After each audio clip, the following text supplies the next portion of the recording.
오늘 저희들에게 주시는 말씀은 마태복음 13장 53절에서 58절 말씀입니다.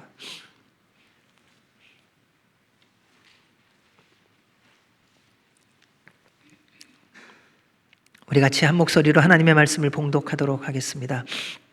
예수께서 이 모든 비유를 마치신 후에 그곳을 떠나서 고향으로 돌아가사 그들의 회당에서 가르치시니 그들이 놀라 이르되 이 사람의 이 지혜와 이런 능력이 어디서 났느냐? 이는 그 목수의 아들이 아니냐? 그 어머니는 마리아, 그 형제들은 야고보, 요셉, 시몬, 유다라 하지 않느냐?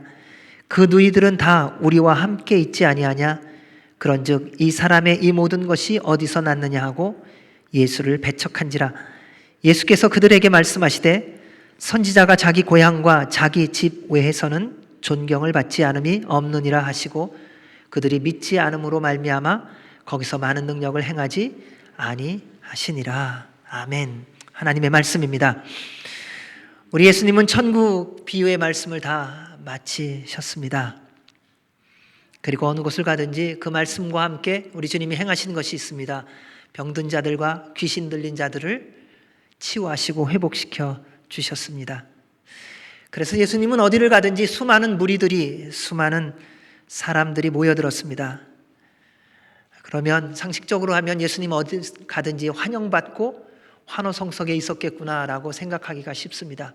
물론 그러한 모습들이 많이 성경에 기록되어 있습니다. 하지만 예수님은 가시는 곳마다 환영을 받으신 것이 아닙니다. 가장 가까운 사람들이 있는 고향에서 배척을 받으셨고 가장 환영하고 섬기고 따라야 될 대제사장들과 바리새인들에게 배척을 당하셨습니다. 그리스도인의 삶을 살아가는 것도 그와 같습니다. 예수 그리스도의 사람으로 살아가는 것은 세상에서는 그렇게 좋아 보이거나 환영받지 못할 때가 생각보다 많습니다. 왜냐하면 그리스도인의 삶은 제자의 삶이며 제자의 삶은 십자가의 길이기 때문에 그렇습니다. 여러분, 우리 제자의 삶을 살기를 원한다고 말합니다. 그런데 십자가의 길을 걷는 것은 또 다른 영역이라고 생각할 때가 많습니다. 근데 이게 같이 가는 것입니다. 만약에 예수님을 믿고 구원받아 그리스도의 제자의 삶을 살기로 결정했다면 그 결정은 무슨 결정이냐면요, 십자가의 길을 걸어가겠다고 결정한 것과 같다는 겁니다.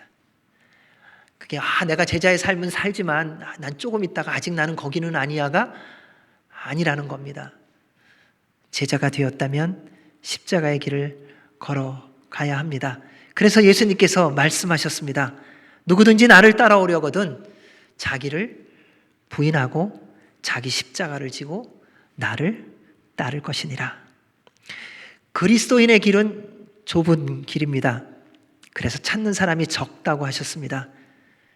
그런데 그 길만이 생명의 길이고요, 구원의 길입니다. 그래서 아무리 힘들고 어려워도 아무리 내 마음에 들지 않아도 예수 그리스도를 따라가는 길을 가야 합니다. 사도 바울을 통해서 빌립보서에서 우리 주님께서 이렇게 말씀해 주셨습니다. 그리스도를 위하여 너희에게 은혜를 주신 것은 그리스도를 위하여 너희에게 은혜를 주신 것은 다만 그를 믿을 뿐 아니라 무엇도 받게요? 고난도 받게 하려 함이라. 누구를 위해서요? 예수님을 위해서. 그리스도를 위해서 우리에게 은혜를 베풀어 주셨어요. 그래서 구원받게 하셨어요. 그런데 주님께서 우리에게 또 고난도 주셨어요. 무엇을 위해서요? 예수 그리스도를 위해서. 그리스도인의 삶을 살아가는 것은 예수님을 위해서 고난의 삶을 살아가는 부분이 반드시 있어야 합니다. 예수님 믿음으로 말미암아 겪는 고통이 있다는 것입니다. 신앙을 지키기 위해서 내가 감당해야 될 환난이 있다는 것입니다. 그러니 세상 사람들이 좋아할 리가 없을 것입니다. 그런데 예수님은 그러한 삶의 본을 우리에게 보여주신 것입니다. 53절 말씀을 읽겠습니다. 시작. 예수께서 이 모든 비유를 마치신 후에 그곳을 떠나서 예수님은 천국의 비유를 마치신 후에 모든 무리를 떠나셨습니다. 우리 예수님은요, 공생의 기간 동안에 어느 한 지역에 머물러서 사람들을 오라 하고 모이게 하고 어디에 정착해서 사역을 하시는 게 아니라요, 이렇게 다니셨어요. 이렇게 때가 되면 옮기시고 또 옮기시고, 얼마나 많은 사람들이 모여 있고 환영과 환호를 하는지에 별로 관심이 없으셨던 분이 우리 예수님이세요. 그래서 우리 예수님이 안 한 게 있더라고요. 제자들한테 몇 명 모였니? 이거 안 물어보셨더라고요. 오늘 몇 명 모였어? 예수님, 오늘은 지난주보다 한 2,000명이 줄었네요. 그런 게 없으셨어요. 그러니까 얼마나 많은 무리를 모였느냐, 거기에 마음을 두지 않으셨더라고요. 우리 예수님이 또 마음 두시지 않은 게 있더라고요. 누가 왔느냐? 오늘은 어느 정치인이 왔어? 어떤 재벌이 왔는데 우리 사역하는데 도와줄 사람 몇 명 왔어? 이런 걸 안 물어보셨더라고요. 가난한 자, 병든 자. 근데 예수님이 보신 사람이 있습니다. 예수님이 필요해서 모인 자. 우리 주님이 만나주신 사람이 있더라고요. 예수님이 필요해서 주님 앞에 나온 사람은 누구든지 만나셨더라고요. 그가 귀신 들린 자든, 그가 병이 든 자든, 그가 가난한 자든, 그가 부자이든 상관없이 예수님이 필요해서 예수님을 만나고 싶은 사람은 다 만나셨습니다. 그래서 우리 주님은 모든 사명이 마치고 나면 떠나 또 다른 곳으로 옮기셨습니다. 언제나 하나님의 뜻을 따라 떠나신 것입니다. 오병이어게 기적을 베푸셨습니다. 얼마나 신났을까요? 수많은 사람들이 예수님을 왕으로 모시려고 했습니다. 그러자 예수님이 제일 먼저 하신 게 뭐냐면요, 제자들을 배에 태워서 보내세요. 왜요? 제일 흥분한 게 제자들이니까요. 이야, 이제 우리 예수님이 왕이 되는구나. 뭔가 한번 해볼 수 있겠구나. 예수님이 제자들 먼저 너희 모여, 배 태워서 보내세요. 그리고 예수님이 직접 무리들을 다 흩으시고 보내십니다. 그리고 그분이 하신 것이 있습니다. 홀로 산으로 가서 밤이 새도록 하나님 아버지께 기도하셨습니다. 왜냐하면 하나님은 모든 곳에 천국 복음을 전하기로 처음부터 계획하셨기 때문에 그렇습니다.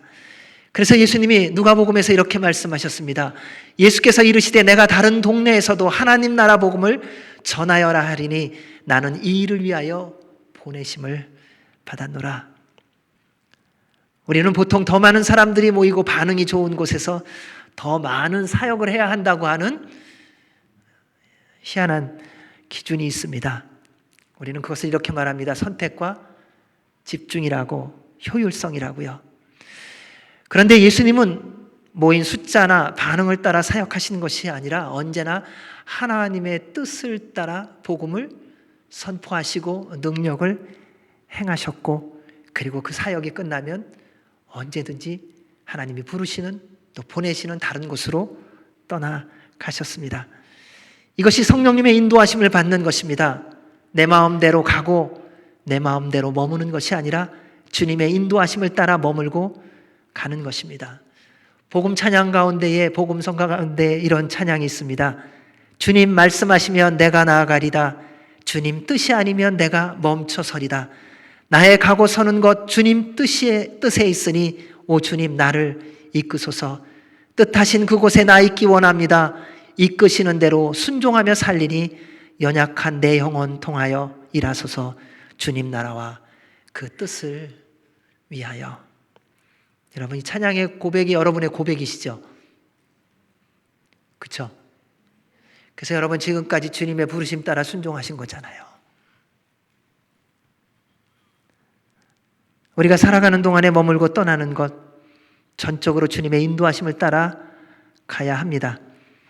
그때 비로소 하나님의 뜻이 이루어지고 하나님께서 영광을 받으실 겁니다. 저도 다시 미국에 왜 왔는지 잘 모릅니다. 그래서 요즘에도 기도합니다. 하나님, 제가 여기 왜 와 있습니까? 주님이 보내셨다는 건 알겠는데 왜 보내셨는지요? 물어봐요. 계속. 어떤 날은 대답해 주시고 어떤 날은 대답을 안 해주세요. 안 해주시면 대답해 준 것 같고, 아, 그렇군요. 라고 넘어가고요. 그래서 한번 이렇게 돌아봤어요. 그러니까 저의 인생 가운데 지난 7년이 가장 육신의 병도 많고, 아픔도 많고, 그랬던 시간이더라고요. 그래서 그 시간을 돌아보면서 다시 주님을 생각하게 되는데 보니까 지난 7년만큼 주님에 대하여 그렇게 간절히 생각했던 적이 언제였을까라는 생각을 또 다시 하게 하셨어요. 그래서 하나님 바라보게 하시려고 보내주셨군요. 생각하고 계획한 것이 이루어져서가 아니라 하나님 없이는 아무것도 이루어지지 않는 것을 알려주시려고. 그래서 또 늘 준비합니다. 언제든지 주님 말씀하시면 가야 하니까요. 그것이 천국이든 그것이 다른 지역이든. 왜냐하면 주의 부름을 받은 저와 여러분은 주께서 말씀하시면 언제나 예 외에는 아무 대답할 것이 없기 때문입니다. 그리스도인은요, 자신이 가고 싶은 곳에 가는 사람이 아니라 주님께서 보내시는 곳으로 가는 사람입니다. 그리고 그곳에서 예수 그리스도의 증인의 삶을 살아가는 겁니다. 믿음의 사람, 복된 사람이 되는 길은 하나님께서 말씀하신 곳으로 가서 예수 그리스도의 증인으로 살아가는 사람입니다. 아브라함이 그 모습을 보여주지 않았습니까? 그는 자신이 계획한 곳으로 간 것이 아닙니다. 하나님께서 그에게 말씀하셨습니다. 여호와께서 아브라함에게 이르시되 너는 너의 고향과 친척과 아버지의 집을 떠나 내가 내게 보여줄 땅으로 가라. 아브라함의 뜻은 아무것도 없습니다. 전적으로 하나님의 뜻입니다. 여러분, 미국에 왜 오셨어요? 고향, 친척, 아버지의 집을 떠나 이 땅에 오신 이유가 무엇이세요? 그리고 지난 모든 시간 속에서 이 땅에서 살아오는 40년, 50년, 30년의 시간을 한번 돌이켜 보십시오. 하나님이 왜 나의 가족, 나의 고향을 떠나 이국으로 보내셨을까? 여러분이 오신 것 같지만 분명한 것은 하나님이 보내셨다는 것입니다. 그리고 하나님께서 여러분을 통해서 계획하신 게 있으시다는 거예요. 무슨 생각을 하든지 근데 주님의 뜻이 있다는 것입니다. 따라서 지금 주님께서 허락하신 곳에서 예수 그리스도의 증인의 삶을 살아가시기 바랍니다. 여러분, 좀 못 살아도 괜찮아요. 좀 병들어도 괜찮고요. 좀 힘들어도 괜찮아요. 우리 주님이 원하시는 게 한 가지 딱 있더라고요. 그분의 증인의 삶을 사는 거예요. 여러분, 가난해서 증인의 삶 못 사는 거 아닙니다. 내가 병들었기 때문에 예수님의 사람 못 되는 거 아닙니다. 내가 능력이 있어야 성공해야만 하나님께서 영광을 받으시고 주님의 나라가 확장되어지는 것이 아니라는 겁니다. 내 안에 예수 그리스도가 주인이 되셔서 지금 나의 삶의 형편에서 그분이 나의 주요, 나의 왕이시요, 나의 하나님이심을 고백하며 그 인정을 하며 살아가는 삶을 통해 주님이 증거되어지고 있다면 주께서 기뻐하시고 영광을 받으시는 줄로 믿습니다. 사랑하는 여러분, 지금 어려움과 혼돈 가운데 있다 하여도 두려워하지 마십시오. 주님이 여러분을 통해 영광을 받으실 줄로 믿습니다. 우리 54절 말씀 읽겠습니다. 시작. 고향으로 돌아가사 그들의 회당에서 가르치시니 그들이 놀라 이르되 이 사람의 이 지혜와 이런 능력이 어디서 났느냐. 예수님은 하나님의 뜻을 따라 고향으로 돌아가셨습니다. 고향에 가고 싶어서 가신 게 아니라 하나님의 계획과 인도하심 속에서 간다는 것입니다. 저희도 지난 시간 동안에 그랬던 것 같아요. 그래서 저희 두 딸이 고등학교 졸업할 때까지 학교를 11번을 옮겼습니다. 그러니까 2년 이상 다닌 게 맨 마지막 고등학교 졸업할 때 2년 외에는 다 6개월, 1년 뭐 이렇게 다녔어요. 그렇게 다녔을 때에 그때 지금도 아이들한테 얘기할 때 뭐 미안하기는 하지만은 또 다시 그 상황이 되면 또 그렇게 할 거라고 얘기를 해요. 왜냐하면 하나님의 부르심이라고 확신하기 때문에요. 그래서 그 자녀들과 함께 열심히 다녔습니다. 뭐 질문이 없습니다. 하나님이 가래. 그럼 그냥 가는 겁니다. 왜? 그곳에 가야 하나님이 보내신 것을 확인하는 겁니다. 우리는 말합니다. 하나님이 보내신 걸 어떻게 알아요? 순종하고 가보시면 알아요. 가보면 하나님이 안 보내셨으면 다른 길이 열려 있어요. 근데 하나님이 보내셨으면 그거에 있게 하세요.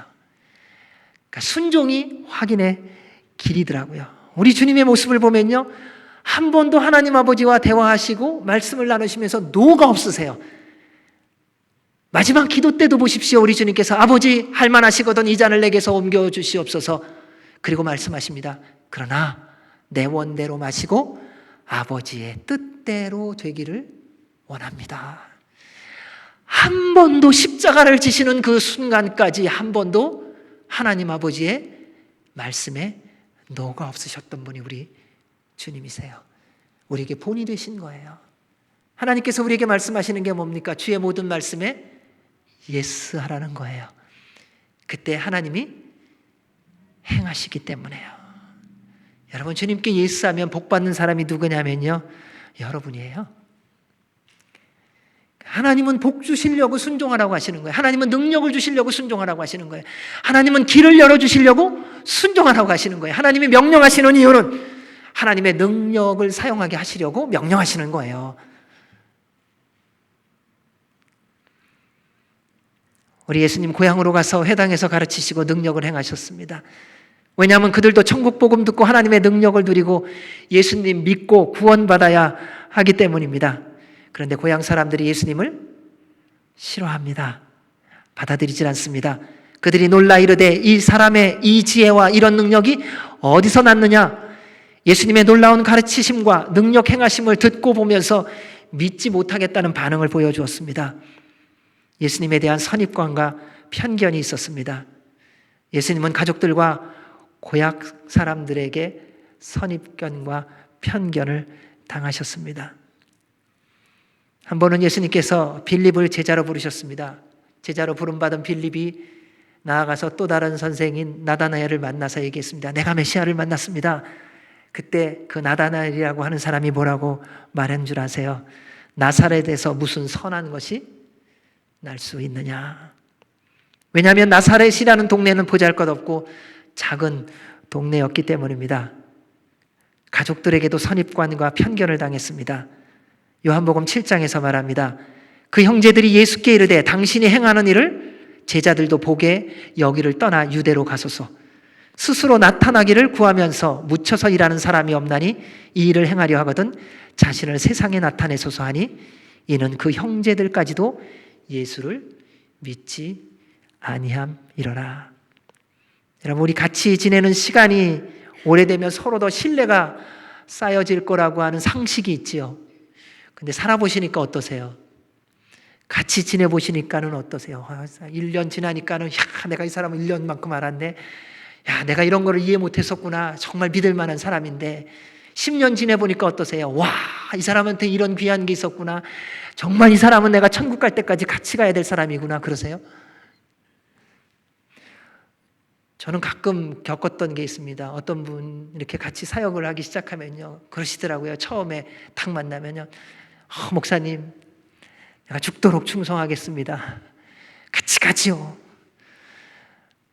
한 달 지나니까요, 잘 안 보이세요. 한 2달 지나니까는 사라지셨어요.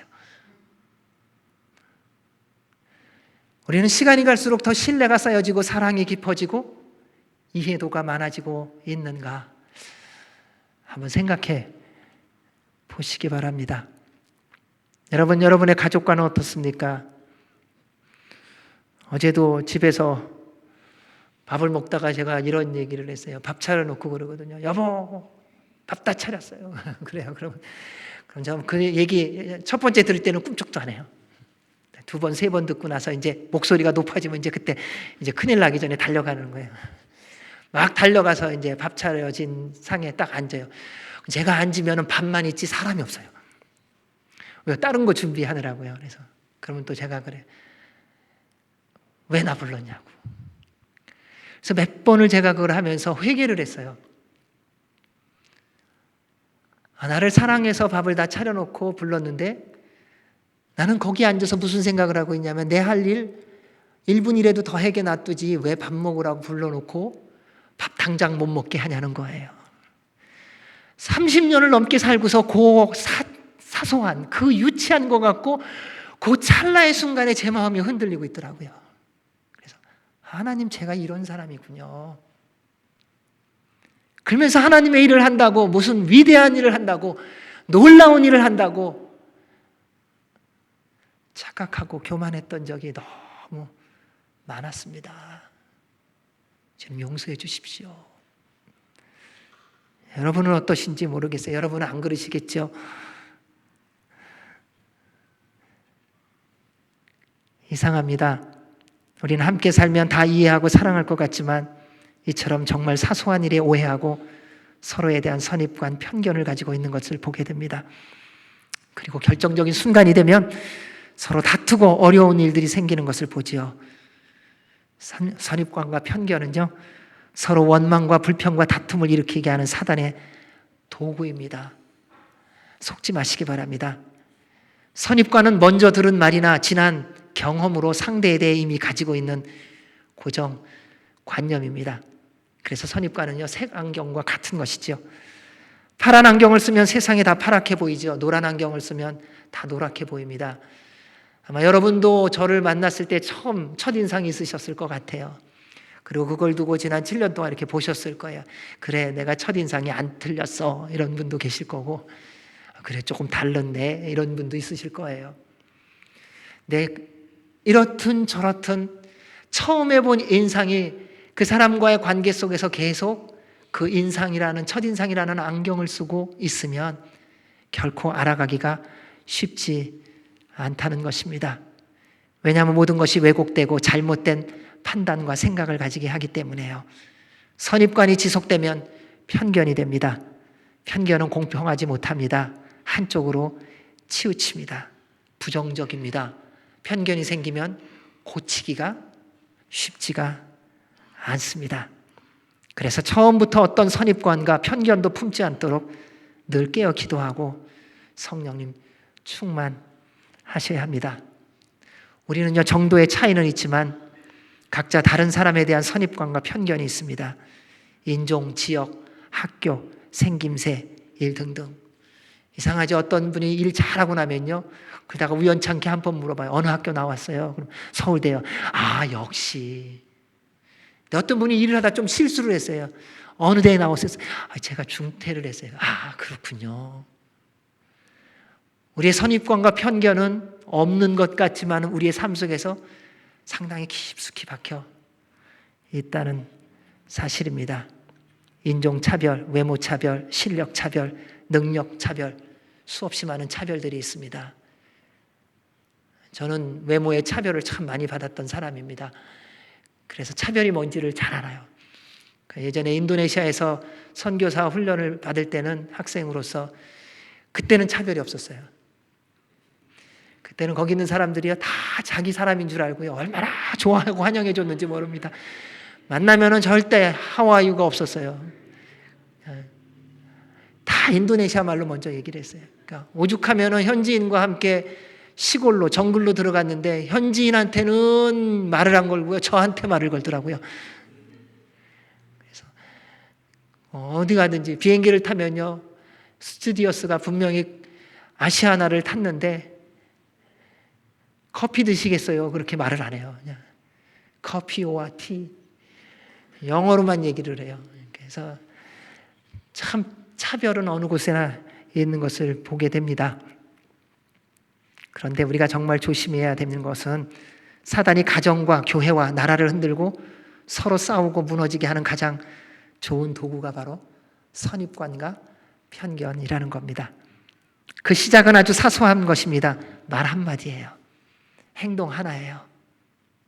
어느 날 나도 모르게 내 성격으로 던진 한마디 말이 상대에게 깊은 상처가 되었어요. 그리고 내가 취한 행동이 상대에게 깊은 아픔이 되기도 합니다. 열왕기상 18장에 보면 다윗이 전쟁에서 승리하고 돌아온 기록이 있습니다. 그것에 보면 사울왕이 함께 승전의 기쁨을 누리며 백성의 환영을 받았습니다. 근데 그때 사울왕이 백성의 소리를 듣고 반응하는 모습이 이렇습니다. 열왕기상 18장입니다.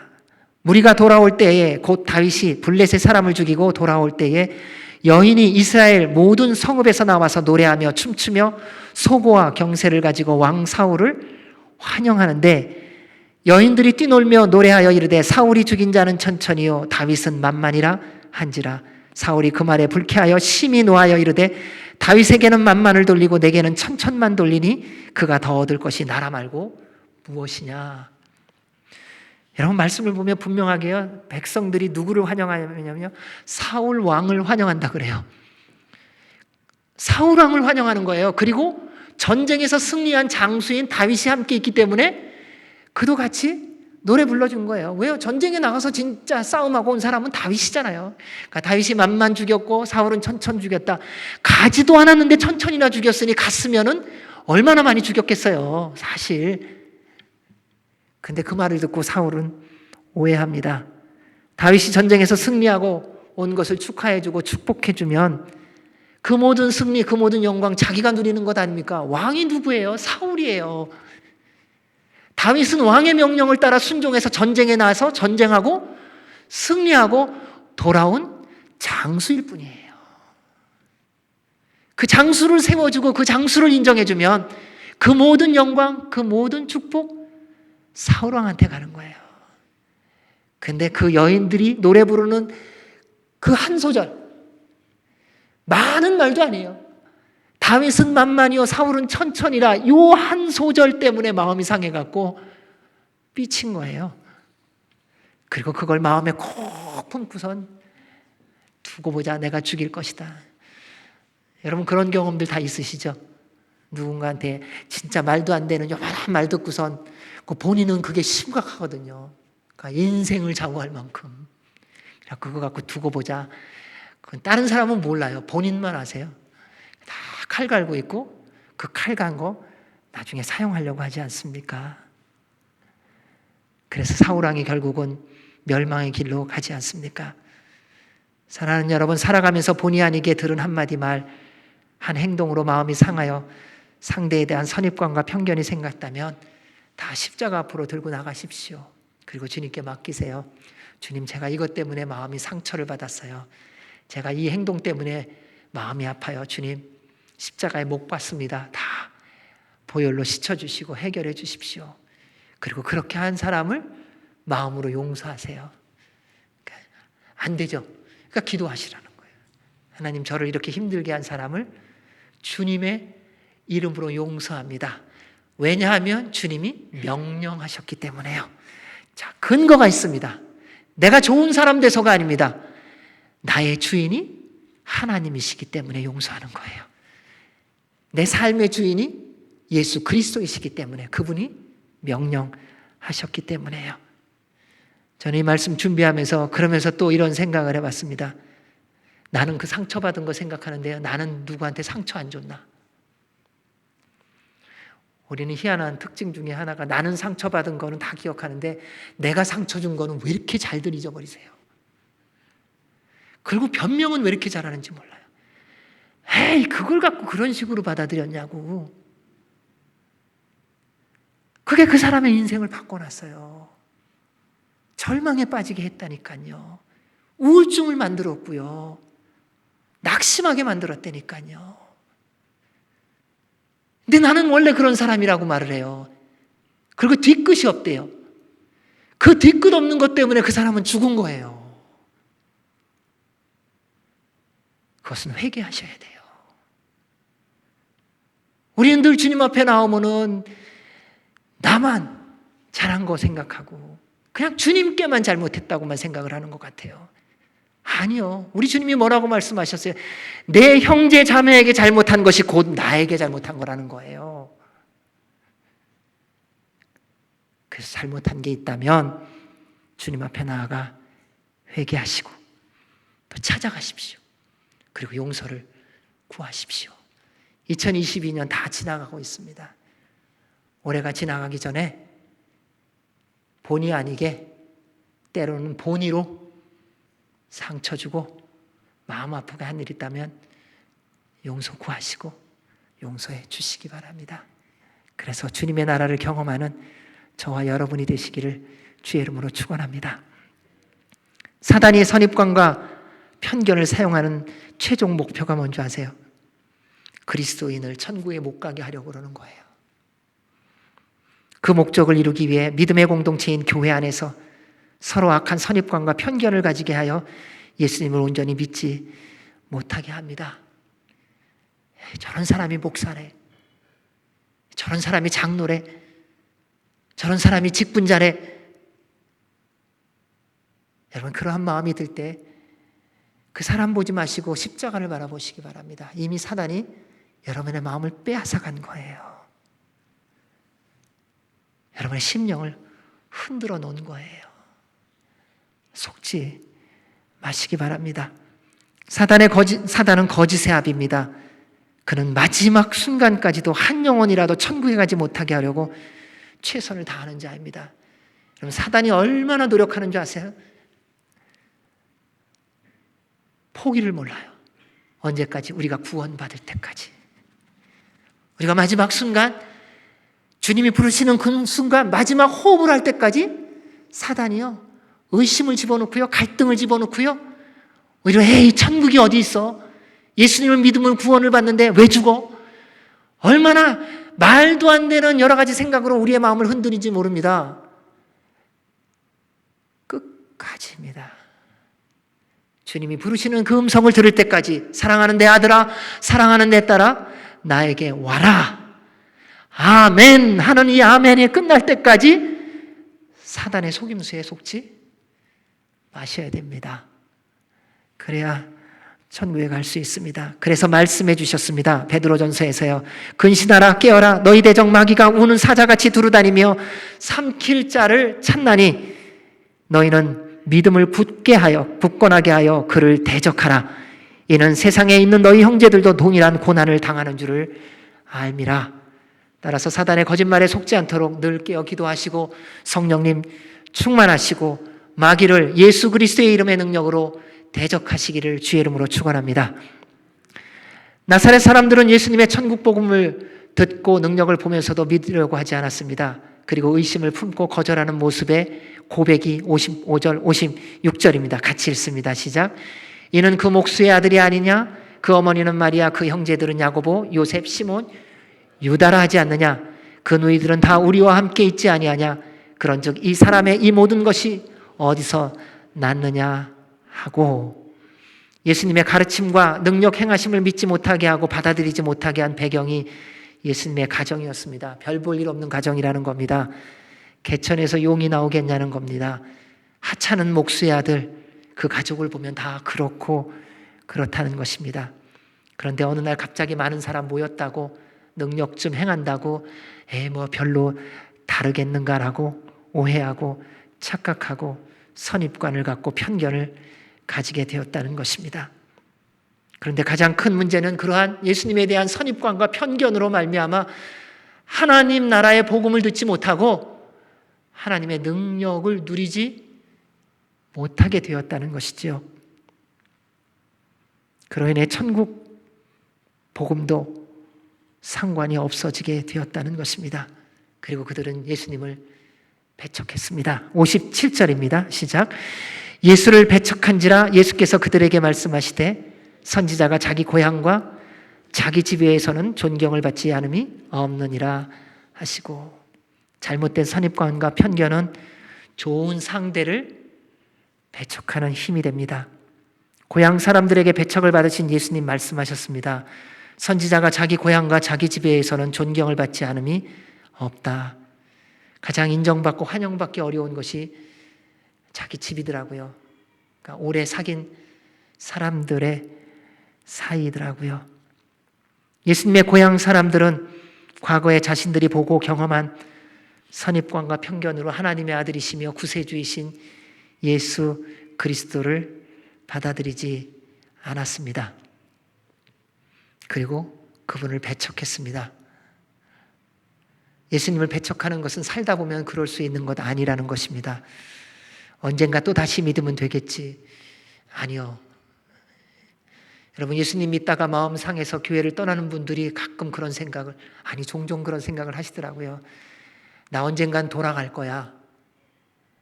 네, 돌아오지 못할 수도 있습니다. 여러분, 아무리 어렵고 힘든 일이 있고 갈등이 생겨도 다른 거는 다 해도 예수님 떠나는 것은 하시면 안 됩니다. 다른 거는 다 괜찮습니다. 예수님만은 떠나지 마십시오.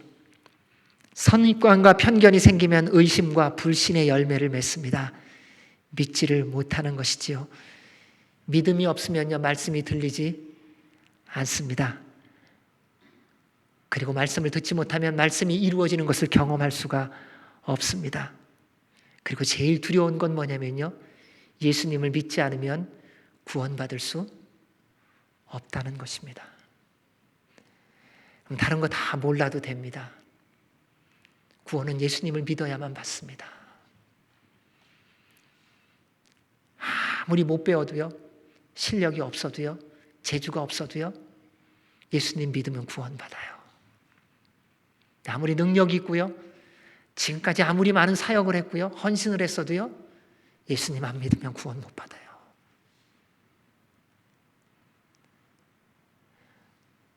여러분, 천국에 가는 것은 여러분에게 자격이 있어서가 아니에요. 나에게 자격이 있어서가 아니에요. 우리를 위하여 십자가에 달려 죽으시고 부활하신 예수 그리스도를 나의 구주로 믿는 믿음으로 가게 하셨어요. 그래서 우리 주님 분명히 말씀하셨습니다. 다른 이로서는 구원을 받을 수 없나니 천하 사람 중에 구원을 받을 만한 다른 이름을 우리에게 주신 일이 없습니다. 사랑하는 여러분, 예수님만이 구원자이십니다. 예수님을 구원자로 믿지 않으면 천국에 못 갑니다. 믿음이 없으면 어떻게 되는 줄 아세요? 58절 마지막 절 같이 읽습니다. 시작. 그들이 믿지 않음으로 말미암아 거기서 많은 능력을 행하지 아니하시니라. 예수님은 배척하며 믿지 않는 고향 사람들을 설득하고 이해시키려고 하지 않으시더라고요. 저는 그 말씀을 볼 때마다 예수님의 행하심을 다시 한번 묵상해 봅니다. 왜 예수님이 능력으로 그들의 마음을 바꾸시지 않으셨을까? 그냥 말씀하시면 되잖아요. 믿음이 있어라. 그러면 그 사람들하고 우리하고 상관없잖아요. 주님이 명령하시면 그대로 되는 거니까요. 근데 그렇게 안 하시더라고요. 그들이 말씀 듣기를 거부하면은요, 거부한 대로 두세요. 그들이 믿지 않으면요, 믿지 않는 대로 그대로 두시더라고요. 그리고 그곳에서 능력을 행하시지 않고 떠나시더라고요. 누가 손해보는 겁니까? 믿지 않는 우리들 아닙니까? 모든 말씀과 능력은 믿음으로 누리게 하셨습니다. 구원도 예수님을 믿음으로 받게 하셨습니다. 매일의 삶 속에서 예수님의 이름의 능력으로 영적으로 육적으로 승리하는 삶도 예수님을 믿는 믿음으로 누리게 하셨습니다. 하나님의 모든 약속을 누리게 하시는 통로도 믿음입니다. 지금까지 우리가 이곳까지 오게 된 것도 주를 믿는 믿음입니다. 믿음은 하나님의 모든 약속을 이루어지게 하는 열쇠와 같은 것입니다. 말씀은 우리에게 분명히 선포합니다.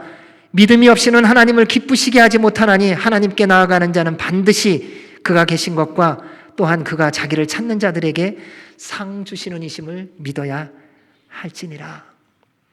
예수님께서 공생애 동안에 많은 기적을 행하셨습니다. 그때 한 번은 여리고 성으로 가까이 가셨을 때에 많은 무들이 함께 다니니까는 시끌벅적했겠죠. 그러다가 눈먼 맹인이 시끄러운 소리를 듣고 사람들에게 물어봤어요. 무슨 일이에요? 아, 예수라는 분이 지나가세요. 예수라는 분이 지나가신다는 소리를 듣자 그 맹인이 외칩니다. 다윗의 자손 예수여 나를 긍휼히 여기소서. 그러니까 무리가 있으니까는 조그맣게 말할 수 없잖아요. 다윗의 자손 예수여 나를 긍휼히 여기소서. 주님이 알아듣겠지? 아니요, 못 들어요. 주를 찾는 그 간절함에 그가 소리 높여 외칩니다. 다윗의 자손 예수여 나를 긍휼히 여기소서. 그랬더니 지나가는 사람들이 뭐라 그러는 줄 아세요? 조용히 하라고. 예수님이 지금 얼마나 바쁜데, 얼마나 많은 사람들이 예수님을 따라가고 있는데 눈도 보지 못하는 사람이 가만히 있으라고 죄인된 중에 지금 무슨 행동을 하는 거냐고. 그랬더니 그 사람이 더 큰 소리로 외칩니다. 다윗의 자손 예수여, 나를 긍휼히 여기소서.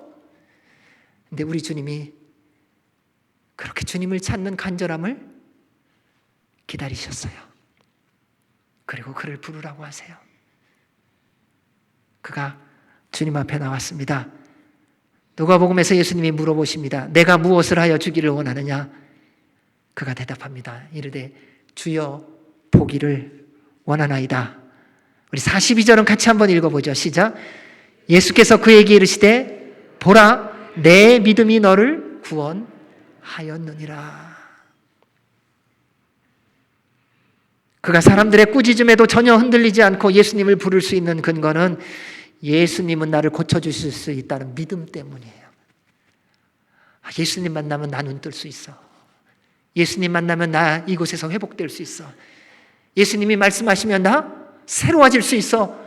예수님이 나를 인도하시면 나는 갈 길로 갈 수가 있어.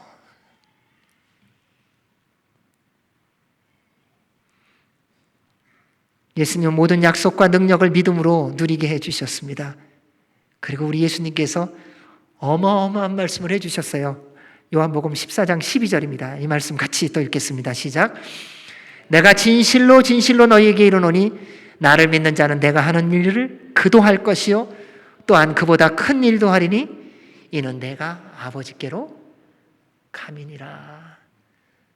아멘. 예수님이 말씀하신 거예요. 여러분, 우리가 기도하면서 기적을 행해야 합니다. 여러분의 인생 가운데 하나님의 살아계심을 경험하셔야 합니다. 무엇으로요? 주님을 믿는 믿음으로. 사랑하는 여러분, 예수님은 믿음으로 모든 말씀과 능력을 누리게 하셨습니다. 지금 사방에서 불어오는 거친 파도로 인해 여러분의 인생에 어떤 염려와 걱정과 두려움 가운데 있다 할지라도 우리의 유일한 구주이며 인도자이며 치유자이신 예수 그리스도를 바라보시기 바랍니다. 그리고 예수님을 믿음으로 주신 말씀에 순종함으로 말씀대로 이루어지는 은혜와 복을 누리시기 바랍니다. 꼭 기억하셔야 될 게 있습니다. 말씀대로 살아가다 보면 배척당하는 때 있습니다. 그때 이상한 일 당하는 것처럼 여기지 마십시오. 여러분, 주님의 일, 주님 따라가다가 하나님 왜 그러세요? 이런 얘기는 앞으로는 하지 마세요. 주님의 말씀대로 순종하기 때문에 주님이 사랑하셔서 더 견고케 하시려고 정금과 같이 단련시키시려고 풀무불을 지나가게 하시는 거예요. 걱정하지 마세요. 예수님 말씀대로 살기 때문에 고난이 온 거예요. 예수님의 뜻대로 살기 때문에 오해를 받으신 거예요. 주님의 나라와 영광을 위하여 순종하시기 때문에 고통이 온 것입니다. 두려워하지 마시고 당황하지 마십시오. 더 예수님 꼭 붙잡고 말씀에 순종하시기 바랍니다. 이를 위해 늘 깨어 기도하시고 성령님 충만하시기를 주의 이름으로 축원합니다. 아멘. 기도하겠습니다. 예수님께서 말씀하셨습니다. 또 너희가 내 이름으로 말미암아 모든 사람에게 미움을 받을 것이나 끝까지 견디는 자는 구원을 받으리라. 아멘. 주님, 주님의 말씀대로 살아가는 저희들이 되게 하여 주시옵소서. 그런데 저희들이 얼마나 연약하고 부족한지 말씀대로 살아가야 된다는 것은 알지만 말씀대로 살기 위하여 저희들이 받아들여야 될 고난, 시련, 환난은 싫습니다. 주님 도와주시옵소서.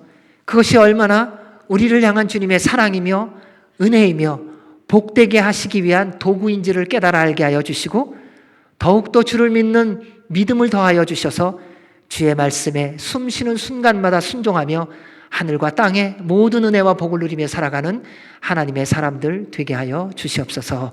예수님 이름으로 기도하옵나이다. 아멘. 우리 다 같이 일어나셔서 봉헌 찬양 드리시겠습니다.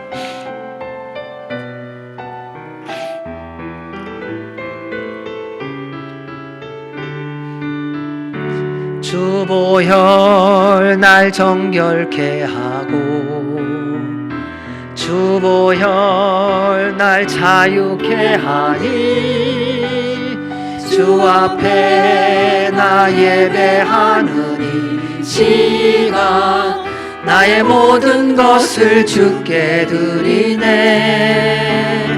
주의 손 날 위해 찢기셨고 주의 발 날 위해 박히셨으니 이제는 내가 사는 것이 아니요 오직 주를 위해 사는 것이라.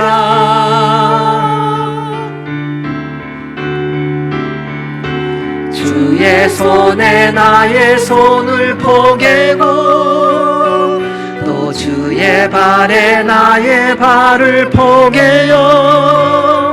나 주와 함께 죽고 또 주와 함께 살리라. 영원토록 주 위에 살리라.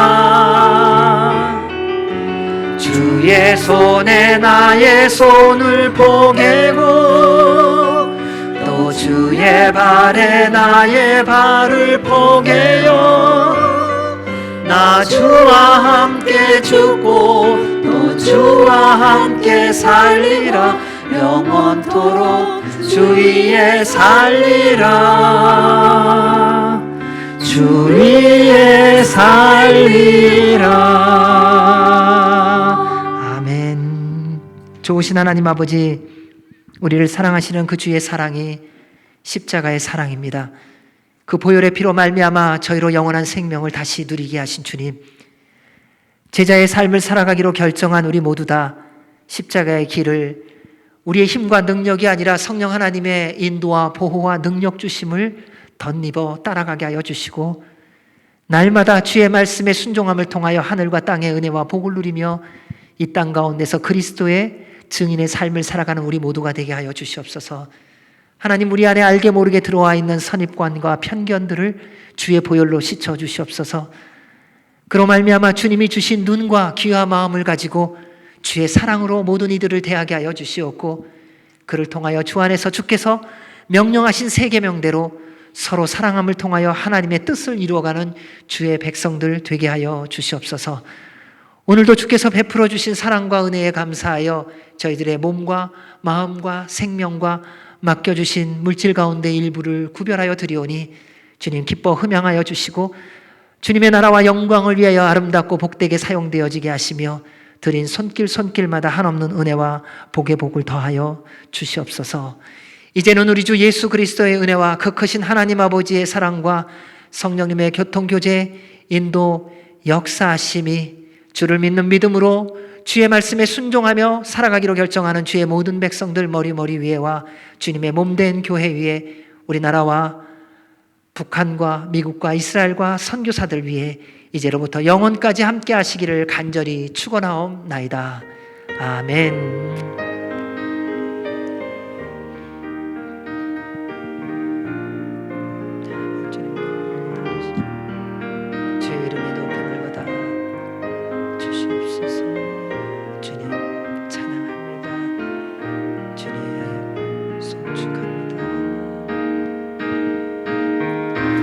살아계신 주,